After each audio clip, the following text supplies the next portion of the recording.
నమస్కారం, be news కి స్వాగతం. నేను మీ మహంతి. ముందుకి నాటి ముఖ్యాంశాలు. ప్రపంచ గతిని మార్చే శక్తి కేవలం విద్యకే ఉందని రాష్ట్ర గవర్నర్ అబ్దుల్ నజీర్ వెల్లడి. విక్రమసింహపురి విశ్వవిద్యాలయం స్నాతకోత్సవంలో పాల్గొన్న గవర్నర్ ప్రపంచాన్ని మార్చడానికి అత్యంత శక్తిమైన ఆయుధం విద్య అని నెల్సన్ మండేలా చెప్పారా అని వ్యాఖ్య. మాచర్ల నియోజకవర్గం పాల్వాయి గేట్ పోలింగ్ కేంద్రం ఘటనలో బాధితుడు శేషగిరిరావుకు టీడీపీ నేత చంద్రబాబు ఫోన్ చేసి పరామర్శ. ఆయన ఆరోగ్య పరిస్థితిపై చంద్రబాబు ఆరా. ఆయనకు పార్టీ అండగా ఉంటుందని, ధైర్యంగా ఉండాలని భరోసా. అక్రమ కేసులతో భయపెట్టి మాచర్లలో పిన్నెల్లి రామకృష్ణారెడ్డి గెలుపును ఎవరూ ఆపలేరని వైసీపీ ఎమ్మెల్యే కాసు మహేష్ రెడ్డి వెల్లడి. ఈవీఎంల ధ్వంసాలపై వీడియోలన్నీ ఎన్నికల కమిషన్ బయట పెట్టాలని డిమాండ్. ఆరోగ్యశ్రీ లబ్ధిదారులకు అంతరాయం కలిగిస్తే అలాంటి ఆసుపత్రులపై చర్యలు తప్పవని ఆరోగ్యశ్రీ ట్రస్ట్ సీఈఓ హెచ్చరిక. ఆరోగ్యశ్రీ సేవలు బ్రేక్ కాకుండా చూడాలని కలెక్టర్లకు ఆదేశం. ప్రపంచ గతిని మార్చే శక్తి కేవలం విద్యకే ఉందని రాష్ట్ర గవర్నర్ అబ్దుల్ నజీర్ పేర్కొన్నారు. ప్రపంచాన్ని మార్చడానికి అత్యంత శక్తివంతమైన ఆయుధం విద్య అని నెల్సన్ మండేలా చెప్పారన్నారు. ఈ విషయాన్ని విద్యార్థులు స్ఫూర్తిగా తీసుకోవాలన్నారు. మన సంస్కృతి సాంప్రదాయాలను కాపాడుకుంటూనే విద్యార్థులు మారుతున్న సమాజాన్ని ఆకలింపు చేసుకోవాలని సూచించారు. విక్రమసింహపురి విశ్వవిద్యాలయంలో జరిగిన 89వ స్నాతకోత్సవంలో గవర్నర్ అబ్దుల్ నజీర్ హాజరయ్యారు. ఈ సందర్భంగా ఆయన మాట్లాడుతూ విజ్ఞానం, నైపుణ్యం దేశాభివృద్ధికి సోపానాలని, డిజిటల్ విప్లవాన్ని విద్యార్థులు అందిపుచ్చుకోవాలన్నారు. విద్యావంతులు సమాజ సేవకు తమ వంతు సహకారం అందించాలని, ముఖ్యంగా పేదరిక నిర్మూలనకు వారి సహకారం ఎంతో అవసరమన్నారు. లక్ష్యం గొప్పగా ఉండాలంటే ఫలితాలు కూడా అందుకు తగినట్లుగానే ఉంటాయని చెప్పారు. ఉన్నత విద్యా సంస్థలు మారుతున్న అవసరాల దృష్ట్యా కొత్త కోర్సులను ప్రవేశపెట్టాలన్నారు. డిజిటల్ విద్యను కేవలం నగరాలకే కాకుండా గ్రామీణ ప్రాంతాలకు కూడా సమానంగా అందించాలని ఆయన సూచించారు. ప్రపంచానికి ఉత్తమైన దాన్ని ఇస్తే ప్రపంచం మనకు ఉత్తమైన దాన్ని ఇస్తుందని చెప్పిన అబ్దుల్ కలాం మాటలు మనకు స్ఫూర్తి కావాలన్నారు. స్థాపించిన కొద్ది కాలానికే నాక్ ఏ గ్రేడ్ సాధించిన విఎసు భవిష్యత్తులో మరిన్ని విజయావకాశాలు వరించాలని తాను ఆశిస్తున్నట్లు అన్నారు. The campus of Vikrama-Simhapura University is encompassed by lush greenery and forests, serene water bodies, and verdant agricultural fields which I was observing on my way to the university. This unique geographical setting not only provides a picturesque backdrop but also serves as a fertile ground for the university's multifaceted research endeavors. Leveraging the availability of abundant natural resources in the surroundings, the university has been able to conduct interdisciplinary research aimed at addressing the pressing societal challenges. Through its NSS and social work activities, the university has also been able to extend the outcome of its research initiatives to the neighboring villages, contributing to their overall development and well-being. At the outset, I congratulate the university on its outstanding accomplishment of attaining the coveted NAACA NAC A grade with an impressive CGPA scores of 3.23. This achievement is a testament to the relentless efforts and unwavering dedication of the entire university community. I think you must give a round of applause, no, to the Vice Chancellor and others. Macherla నియోజకవర్గం Palvai gate polling కేంద్రం ఘటనలో బాధితుడు శేషగిరిరావుకు TDP అధినేత Chandrababu phone చేసి పరామర్శించారు. ఆయన ఆరోగ్య పరిస్థితిపై ఆరా తీశారు. పార్టీ అండగా ఉంటుందని, ధైర్యంగా ఉండాలని భరోసా ఇచ్చారు.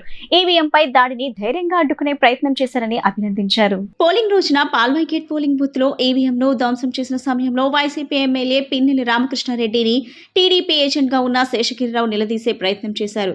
తనపై దాడి తర్వాత శేషగిరిరావు అజ్ఞాతంలోకి వెళ్లారు. ఈవీఎం ధ్వంసం ఘటనలో ఎమ్మెల్యేపై కేసు నమోదు కావడంతో శేషగిరిరావు అజ్ఞాతం వీడారు. దాడి విషయం తెలుసుకున్న చంద్రబాబు అతన్ని ఫోన్లో పరామర్శించారు. పిన్నెల్లి ఎమ్మెల్యేగా కాకుండా వీధి రౌడీలా ప్రవర్తించారని, ఆయన అనుచరులు ఈవీఎంను పగలగొట్టారని మీడియాకు తెలిపారు. ఎమ్మెల్యే చర్యలకు ఓటర్లు భయభ్రాంతులకు గురయ్యారని తెలిపారు. అక్రమ కేసులతో భయపెట్టి మాచర్లలో పిన్నెల్లి రామకృష్ణారెడ్డి గెలుపును ఎవరూ ఆపలేరని వైసీపీ ఎమ్మెల్యే కాసు మహేష్ రెడ్డి తెలిపారు. ఈవీఎంల ధ్వంసాలపై వీడియోలన్నీ ఎన్నికల కమిషన్ బయట పెట్టాలని డిమాండ్ చేశారు. ఈ సందర్భంగా ఎమ్మెల్యే కాసు మహేష్ రెడ్డి మాట్లాడుతూ మాట్లాడుతూ తెలుగుదేశం నాయకులు మాచర్ల ఎమ్మెల్యే పిన్నెల్లి రామకృష్ణారెడ్డి క్యారెక్టర్ ను అసాసినేట్ చేస్తూ ఇష్టానుసారంగా నోరు పారేసుకుంటున్నారని ఆగ్రహం వ్యక్తం చేశారు. పచ్చ మీడియా ఛానల్లో చాలా అసభ్యకరంగా మాట్లాడుతున్నారని మండిపడ్డారు. ఒక ఈవీఎం ఘటనను చూపెడుతూ పిన్నెల్లి రామకృష్ణారెడ్డిని నిందితుడిగా చేర్చడం ఎంతవరకు సమంజసమని ప్రశ్నించారు. పిన్నెల్లి 4 సార్లు మాచర్ల ఎమ్మెల్యేగా గెలిచిన వ్యక్తి అని, తెలుగుదేశం అధికారంలో ఉన్నప్పుడు చంద్రబాబు ముఖ్యమంత్రిగా ఉన్ననాడే ప్రజాబలంతో మాచర్లలో గెలిచిన వ్యక్తి. పిన్నెల్లి 4 సార్లు మాచర్ల ఎమ్మెల్యేగా గెలిచిన వ్యక్తి అని, తెలుగుదేశం అధికారంలో ఉన్నప్పుడు చంద్రబాబు ముఖ్యమంత్రిగా ఉన్ననాడే ప్రజాబలంతో మాచర్లలో గెలిచిన వ్యక్తి పిన్నెల్లి రామకృష్ణారెడ్డి అని ఆయన గుర్తు చేశారు. రోజున వార్తల్లో చూస్తున్నాం, తెలుగుదేశం నాయకులు పిన్నెల్లి రామకృష్ణారెడ్డి గారిని క్యారెక్టర్ అసాసినేట్ చేస్తూ ఇష్టం వచ్చినట్టు ప్రెస్ మీట్లు పెడుతూ వాళ్ళు అనుబంధ ఛానల్స్ లో అసభ్యకరంగా పోస్టింగ్లు చేస్తున్నారు. ఒక ఈవీఎం ఘటనని వాళ్ళు చూపెడుతూ పిన్నెల్లి రామకృష్ణారెడ్డి గారిని నిందితుడుగా చేర్చటం ఎంతవరకు సమంజసం? 4 సార్లు మాచర్లలో గెలిచిన వ్యక్తి పిన్నెల్లి రామకృష్ణారెడ్డి గారు. తెలుగుదేశం అధికారంలో ఉన్నప్పుడు, జగన్మోహన్ రెడ్డి గారు ముఖ్యమంత్రిగా ఉన్నప్పుడు కాదు, తెలుగుదేశం చంద్రబాబు నాయుడు గారు అధికారంలో ముఖ్యమంత్రిగా ఉన్నప్పుడు అక్కడ జనబలంతో గెలిచిన వ్యక్తి రామకృష్ణారెడ్డి గారు. ఎటువంటి తప్పులు లేకుండా సక్రమంగా జరిగినప్పుడే ప్రజాబలంతో గెలిచాడు అని ఎత్తు చూపుతున్నారు. సరే, ఆ ఘటన పక్కన పెడదాం. ఎలక్షన్ కమిషన్ వారు దాదాపు 7-8 చోట్ల ఈ ఈవీఎం మెషిన్లు ఇరగ్గొట్టారు, వాళ్ళ మీద కేసులు పెట్టాము అని చెప్తున్నారు. మరి ఆ వీడియోలు ఎందుకు బహిర్గతం చేయట్లేదు? ఎందుకు ఒక్క వీడియోనే బయటకు వస్తుంది? ఎందుకు తెలుగుదేశం ఇరగ్గొట్టిన వీడియోలు లేదు? అన్ని ఏది అయితే కంప్లైంట్స్ వచ్చినాయో, ఇటు వైఎస్ఆర్సీపీ తరఫున కావచ్చు, అటు టీడీపీ తరఫున కావచ్చు. ఆరోగ్యశ్రీ లబ్ధిదారులకు అంతరాయం కలిగిస్తే అలాంటి ఆసుపత్రులపై చర్యలు తప్పవని ఆరోగ్యశ్రీ ట్రస్ట్ సీఈఓ హెచ్చరించారు. ఆరోగ్యశ్రీ సేవలు బ్రేక్ కాకుండా చూడాలని కలెక్టర్లకు ఆదేశాలు జారీ చేశారు. పెండింగ్ నిధులపై పట్టుబడుతూ ఆరోగ్యశ్రీ సేవలకు కొన్ని చోట్ల నెట్వర్క్ ఆసుపత్రులు బ్రేక్ వేశాయన్నారు. 2023-24లో ఆరోగ్యశ్రీ ట్రస్ట్ నుంచి 3,556 కోట్ల నెట్వర్క్ ఆసుపత్రులను జమ చేసినట్లు తెలిపారు. గతంలో ఇచ్చిన హామీ ప్రకారం 203 కోట్లు విడుదల చేసినట్లు తెలిపారు. 2024-25 మొదటి 2 నెలల్లో ఇప్పటి వరకు 366 కోట్లు విడుదల చేశామన్నారు. మిగతా బకాయిలు త్వరలో విడుదల చేస్తామని హామీ ఇచ్చారు. మాచర్లలోని పాల్వాయి గేట్ పోలింగ్ కేంద్రంలో ఈవీఎం ధ్వంసం కేసులో వైసీపీ ఎమ్మెల్యే పిన్నెల్లి రామకృష్ణారెడ్డిపై ఏపీ పోలీసులు లుకౌట్ నోటీసులు జారీ చేశారు. విదేశాలకు పారిపోయేందుకు ప్రయత్నిస్తానని నోటీసులు ఇచ్చారు. అన్ని విమానాశ్రయాలను పోలీసులు అప్రమత్తం చేశారు. పిన్నెల్లిపై ఐపీసీ 143, 147, 448, 427, 353, 453, 452, 120B, ఆర్పీ యాక్ట్ 131, 135 సెక్షన్ల కింద కేసు నమోదు చేశారు. ఇప్పటికే A1 గా కోర్టులో మెమో దాఖలు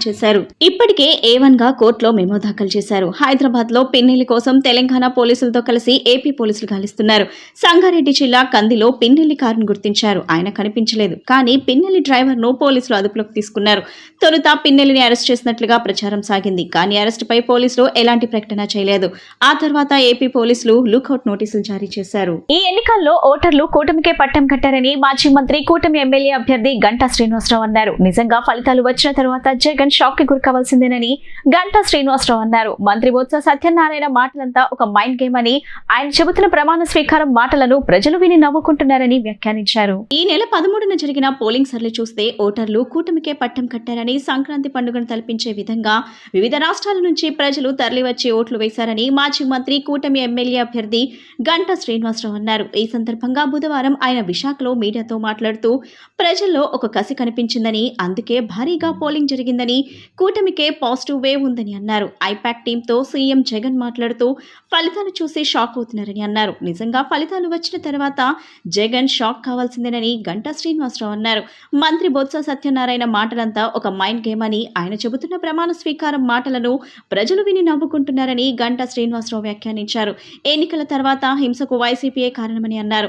తెనాలి వైసీపీ అభ్యర్థిపై ఓటర్ చేయి చేసుకోవడంతో పబ్లిక్ పల్స్ ఏమిటో తెలుస్తుందన్నారు. జూన్ 9వ తేదీన జగన్ కాదు, చంద్రబాబు సీఎంగా ప్రమాణ స్వీకారం చేస్తారని గంటా శ్రీనివాసరావు ఆశాభావం వ్యక్తం చేశారు.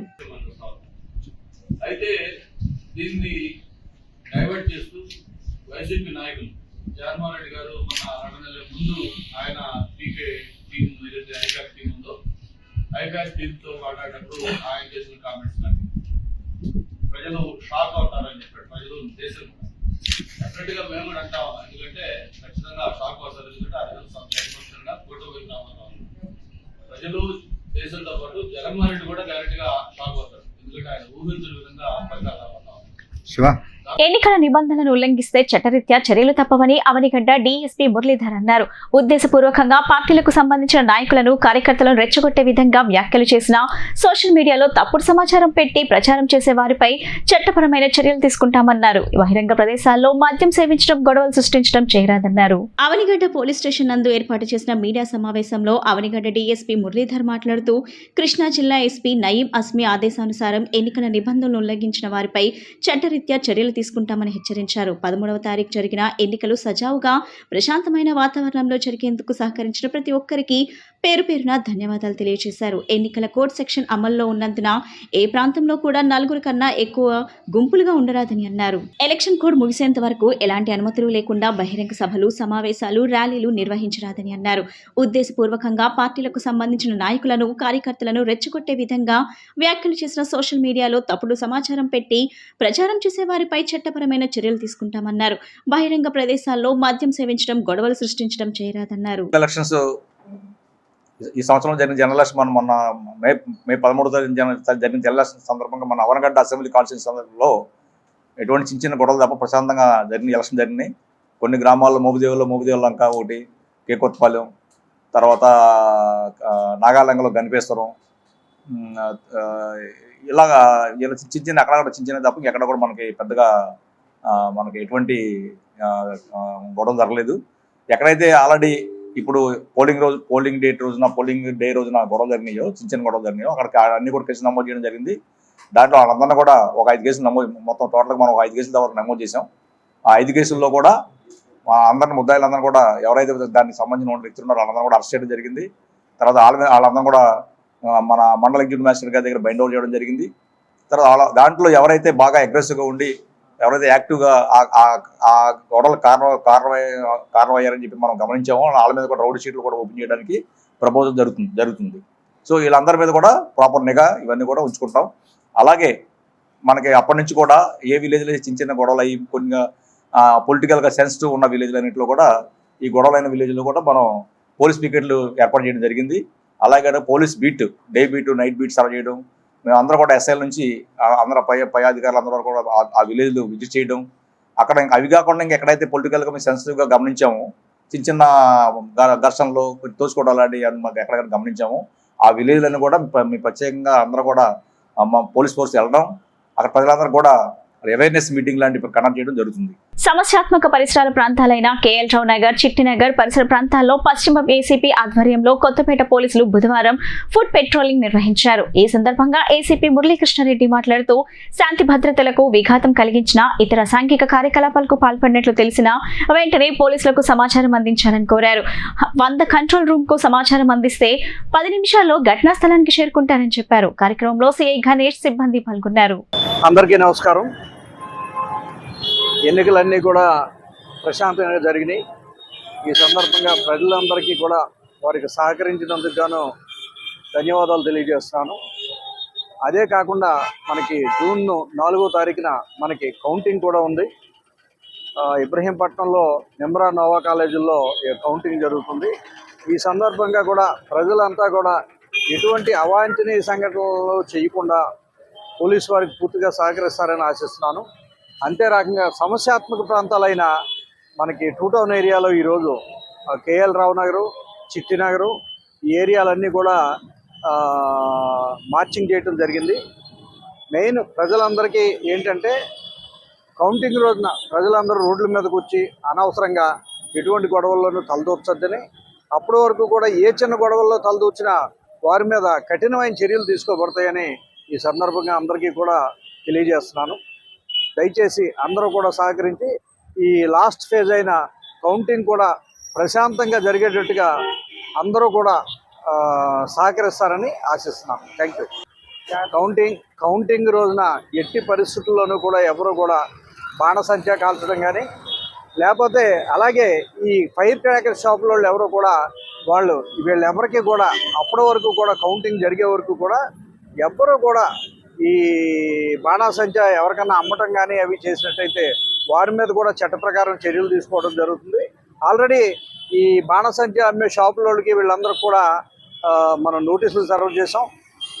ఈ పొలిటికల్ పార్టీలకి వీళ్ళకి కూడా ఎవరికి కూడా అమ్మవద్దని, కాబట్టి అందరూ కూడా సహకరిస్తారని, ఈ ఊరేగింపులు అవన్నీ కూడా మళ్ళా ఎలక్షన్ కమిషన్ చెప్పే వరకు కూడా నెగ్గిన వాళ్ళు కానీ ఓడిన వాళ్ళు కానీ వాళ్ళు ఎవరూ కూడా అనవసరంగా ఊరేగింపులు చేయడం కానీ ఇంకోటి కానీ చేయకూడదని చెప్పి ఈ సందర్భంగా విన్నవించుకుంటున్నాను. వేసవి సెలవుల నేపథ్యంలో విజయవాడ ఇంద్రకీలాద్రి భక్తుల రద్దీతో కిటకిటలాడుతుంది. భవానీ దీక్షలు, దసరా నవరాత్రుల తరహాలో రోజుకు సుమారు 50,000 మంది భక్తులు వస్తున్నారు. మండే ఎండలను లెక్క చేయకుండా సుదూర ప్రాంతాల నుంచి తరలివచ్చిన భక్తులు అమ్మవారి దర్శనం కోసం బారులు తీరుతున్నారు.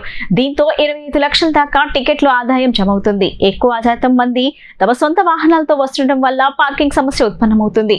కనకదుర్గానగర్ లో అభివృద్ధి పనుల కారణంగా పార్కింగ్ స్థలాల కొరత ఏర్పడింది. భక్తులకు ఎలాంటి ఇబ్బందులు లేకుండా ఏర్పాట్లు చేసినట్లు ఏఓకేఎస్ రామారావు తెలిపారు. ఆర్టీసీ పల్లె వెలుగు బస్ అడుగు భాగంలో మంటలు రేగిన ఘటన చల్లపల్లి బస్టాండ్ వద్ద జరిగింది. ఆ సమయంలో ప్రయాణికులు తీవ్ర ఆందోళన చెందారు.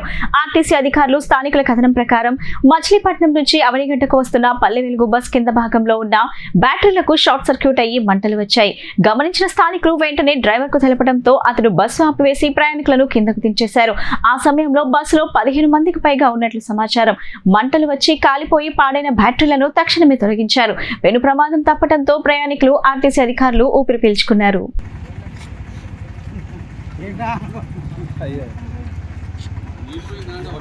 వార్తలు ముగించే ముందు ముఖ్యాంశాలు మరోసారి. ప్రపంచ గతిని మార్చే శక్తి కేవలం విద్యకే ఉందని రాష్ట్ర గవర్నర్ అబ్దుల్ నజీర్ వెల్లడి. విక్రమసింహపురి విశ్వవిద్యాలయం స్నాతకోత్సవంలో పాల్గొన్న గవర్నర్ ప్రపంచాన్ని మార్చడానికి అత్యంత శక్తిమైన ఆయుధం విద్య అని నెల్సన్ మండేలా చెప్పారని వ్యాఖ్య. మాచర్ల నియోజకవర్గం పాల్వాయి గేట్ పోలింగ్ కేంద్రం ఘటనలో బాధితులు శేషగిరిరావుకు టీడీపీ నేత చంద్రబాబు ఫోన్ చేసి పరామర్శ. ఆయన ఆరోగ్య పరిస్థితిపై చంద్రబాబు ఆరా. ఆయనకు పార్టీ అండగా ఉంటుందని, ధైర్యంగా ఉండాలని భరోసా. అక్రమ కేసులతో భయపెట్టి మాచర్లలో పిన్నెల్లి రామకృష్ణారెడ్డి గెలుపును ఎవరూ ఆపలేరని వైసీపీ ఎమ్మెల్యే కాసు మహేష్ రెడ్డి వెల్లడి. ఈవీఎంల ధ్వంసాలపై వీడియోలన్నీ ఎన్నికల కమిషన్ బయటపెట్టాలని డిమాండ్. ఆరోగ్యశ్రీ లబ్ధిదారులకు అంతరాయం కలిగిస్తే అలాంటి ఆసుపత్రులపై చర్యలు తప్పవని ఆరోగ్యశ్రీ ట్రస్ట్ సీఈఓ హెచ్చరిక. ఆరోగ్యశ్రీ సేవలు బ్రేక్ కాకుండా చూడాలని కలెక్టర్లకు ఆదేశం. ఈ బులెటిన్ ఇంతటితో సమాప్తం. తిరిగి మరో బులెటిన్ కలుద్దాం. నమస్కారం.